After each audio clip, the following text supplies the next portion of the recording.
Blessings and shalom, everybody. It's Thursday night. It feels good out here tonight. I just when I get back home, I was sit on the porch for a little minute before it get cold. But I thank God. I just saw 7-7. I got it on my phone. My cash app. It says 7-7. God said that He's trying to tell His time is complete. Well, God said He's a completeness on everybody's mission. There's a lot of us who have done what God had told us. So those children that have been obedient. It's time for God to bring forth the blessings. It's the time of Jubilee for us.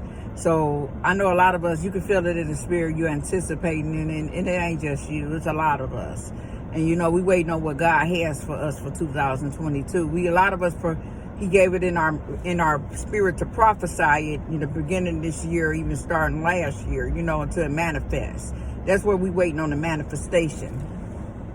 And just like the manifestation of the sons of God, those ones that God is still working on, they're coming forth. They're going to be born again, and that's what we need. We need more born again people, and it's a different life because, people are not going to understand you. You'll be spiritual. You're not carnal. You're not worldly and fleshly. You are led by the Spirit. You are led every day what to do, what not to do.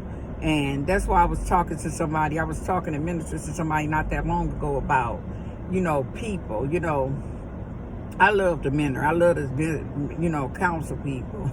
And, they think you got to have a license. God gave me that license and that wisdom to be able to do exactly what they teach you and give you paid money for to do. You got to go pay money in college. So I say I got to go to college to go get the credentials that they want. But I should have been did it because God, I'm good at what I do.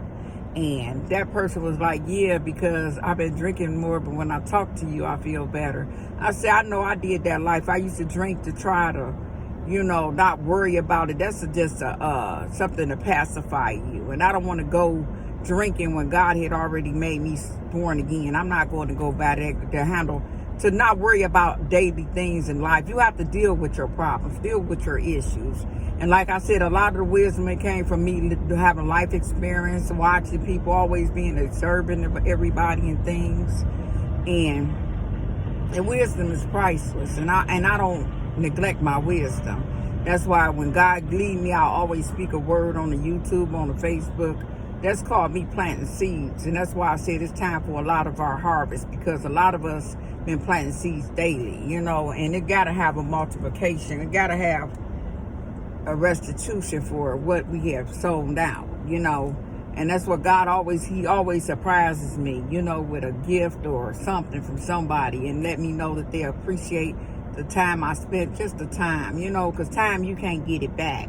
That's why at this hour, I'm only doing things that I know is going to be fruitful, because of not wasting a lot of time on something that's not going to be fruitful. I can't get it back. And not only that, that's your virtue. So I'm just real hesitant on who I minister to. God said if they don't receive you, wipe the dust off your feet and keep it moving. And that's how you'll find yourself doing with a lot of people.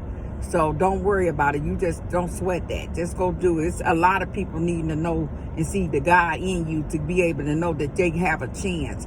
A lot of people need to see the God in you so they can be able to have a reason to live. That's why I was telling that person about that lady that killed herself and killed her husband.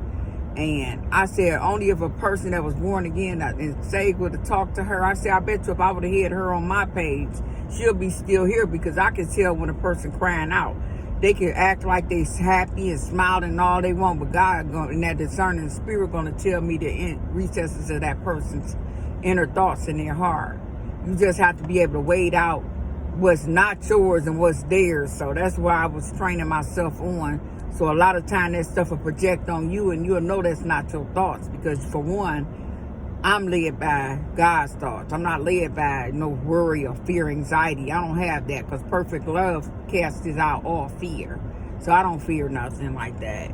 And I'm just thankful that, it takes a person to be able to have trust in you to be able to open up, to pull that wall down. A lot of people got walls pulled up from their whole life. Sometimes, they have never been able to talk to nobody and trust nobody to know that they're not going to tell anybody about you know, what happened to them. And that's something confidential. It's just like when you go see a psychiatrist. It's no different. You have to keep that stuff to yourself. That's between you, them, and God.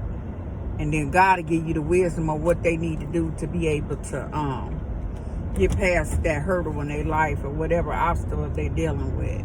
You know, it get hard out here, and that's why I keep my mind, you know, in peace. I keep myself in worship music, praise music. I get in the word when I can.